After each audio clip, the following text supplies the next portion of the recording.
Айрым эксперименттер жөнүндө тарых эч качан ачык айтпайт. Алар өтө коркунучтуу, өтө сырдуу болгондуктан документтер өрттөлүп, күбөлөр түбөлүккө жок кылынган. Бирок бул окуяны жашырууга мүмкүн эмес эле.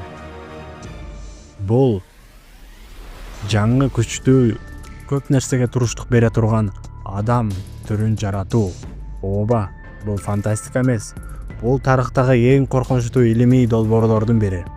Эгерде ал ишке ашсачы, бүгүнкү дүйнө кандай болмок?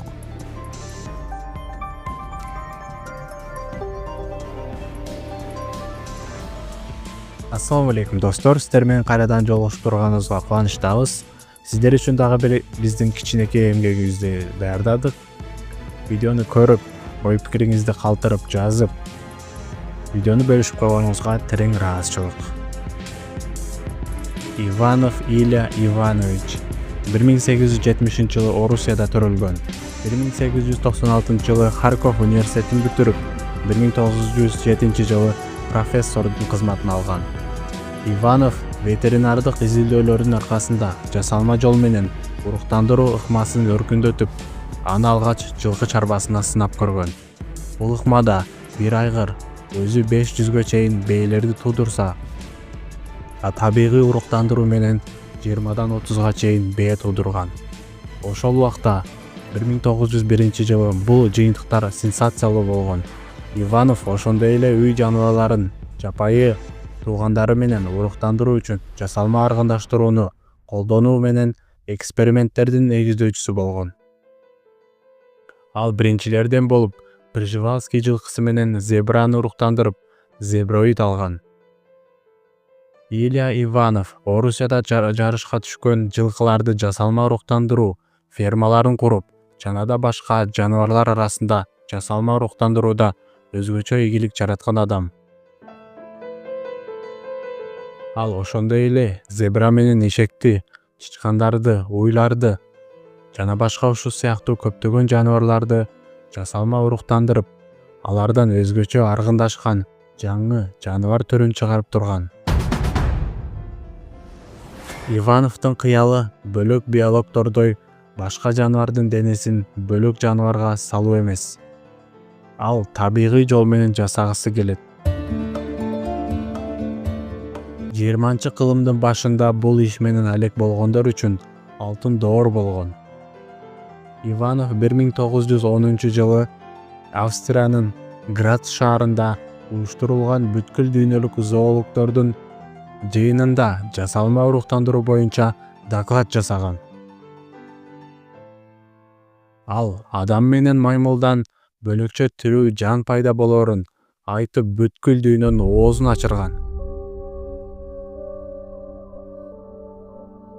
1924-жылы Париждеги Пастер институтунун макулдугун алып, окумуштуу француз илимий борбору жайгашкан Гвинеяга барып, эксперименттерди жүргүзө баштаган.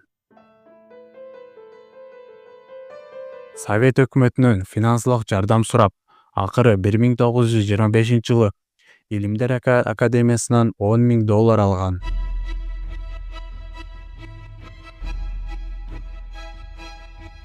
Батыш Африкада адам маймылын жасоого чоң жарышуу башталат.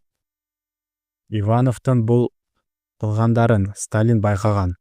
Большевик революциясынан кийин тез көтөрүлгөн жана дүйнөнү колго алууну каалаган Сталин Ивановго мындай дейт: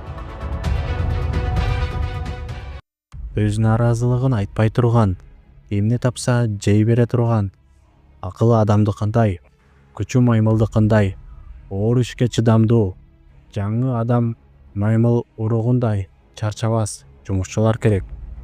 Алар темир жол, шахта жана ошол сыяктуу оор иштерде такыр чарчабай, жада калса буйруктарга таптакыр каршы чыкпай турган жумушчу күчү керек. Ошол эле учурда адам кейпинде эч кандай ооруну сезбеген, такыр чарчабай, уруша кетсе таптакыр жеңилбеген жана эмне жесе дагы күчү азайбаган жаңы түр чыгарууну каалаймын деп, ушул адам маймылдан болгон жеңилбес күчтүү армия кургум келет деп айткан. маймыл адам аргындашуусун согуш машинасы катары колдонуп бүткүл дүйнө жүзүн басып алууну көздөгөн. Дал ушул кыялдарына шайкеш келген учурда бул ишке ошол Илья Ивановду жооптуу кызматчы кылып дайындайт жана бул иш үчүн бул ишти чындыкка айландырып жасоо үчүн эбегейсиз акчаларды бөлүп берген. Тактап айтканда $10,000 баштап акчалар берилген. Ошол учурда Сталиндин туулган жери Грузияда өтө чоң имарат курулду. Иванов өзүнө берилген тапшырманы аткаруу үчүн Батыш Африкадан ургаачы жана эркек маймылдарды жыйнап алып келип, өз ишин жана эксперименттерди баштады. Иванов өз жумушун эркек маймылдардын уруктугун Африка жана орус кыздарын бойго көтөрүү үчүн колдонду. А бирок жыйынтык алар күткөндөй болгон жок. Иванов көп ойлонбостон дароо экинчи мерчемине өттү. Ал бул жолу алдыңкы ишти тескерисинче жасады. Тактап айтканда ургаачы маймылдарга адам уругун салдырды жана жумушун улантуу үчүн маймылдар менен биргеликте баягы Грузиядагы жашыруун чоң имаратка жол тартты. Бирок 3 маймылдын экөөсүнө бул эксперимент иштебеди. Ал эми 3-чү маймыл табияттын өзгөрүшүн көтөрө албай ошол жакта өлдү. Ошондон кийин кеңешме өткөрүп, гезиттерге жазылган маалыматка таянсак, бул сырдуу экспериментке катышууну каалаган бир нече жуптар өтүнүч жөнөткөн. Бул сырлуу эксперимент өтө жашыруун болгон жана болуп көрбөгөндөй өтө коркунучтуу болгон. Бул эксперимент аягы эмне менен бүтөөрүн билбеген кыздар эксперимент башталганда катуу коркуп, ал жактан качып чыгууга аракет жасашкан. Эксперимент болбой калышынан корккон Иванов аларды дароо атып өлтүрүп турган. Бирок ошончо көп эксперимент өткөрсө да эч кандай натыйжа көрсөтө алган эмес. Андан кийин Иванов аба ырайы Грузияда кескин өзгөрүшүнөн улам жана жыйынтык чыгара албай калгандыктан эксперименттерди Куба өлкөсүнө улантуу туура деп эсептейт. Мына ошол жактан бул арам долбоорду Америка өлкөсү билип калат. Жана дароо эле бул ишти New York Times гезити жазып чыгат. Мына ушундан кийин бул арам долбоор жабылган. Долбоордун ийгиликсиз аяктаганы жана акчанын эсеби бүтүндөй асманга учканы Сталиндин ачуусун келтирет.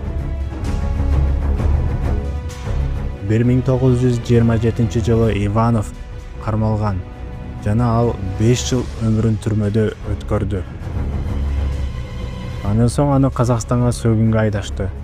Ал ошондон кийин өмүрү өткөнчө Казак ветеринардык зоологиялык институтунда иштеген.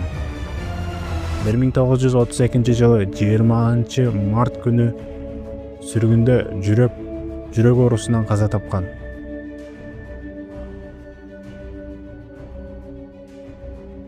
Адам жаратылышына туура келбей турган бул арам эксперимент тууралуу чындыктар бир нече жылдардан кийин баягы Грузиядагы Кара деңиздеги Сухом айылында кичинекей жерге бала бакча курууну каалаган адамдар тарабынан табылган.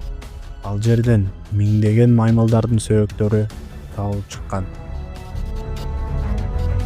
Сталин өзүнүн атактуу жердешинин изилдөө иштери жөнүндө ачык кабардар болуп турган. Ал убакта $10,000 чоң акча болуп турчу. Андыктан мындай сумманы адаттан тыш эксперимент жасоодон мурун адегенде жогорудан макулдук алуу өтө этияттык ишти талап кылган. Диктатор жана ынанган атеист Сталин эволюция теориясынын жактоочусу болгон. Эгер эксперимент ийгиликтүү болгондо, бул жоокерлерди массалык түрдө чыгарууну баштоо планын түзгөн болушу толук мүмкүн. Жана эволюциялык материализм аны ар кандай өкүнүүдөн карып кетмек. Сталиндин бул иши боюнча уккан белеңиз.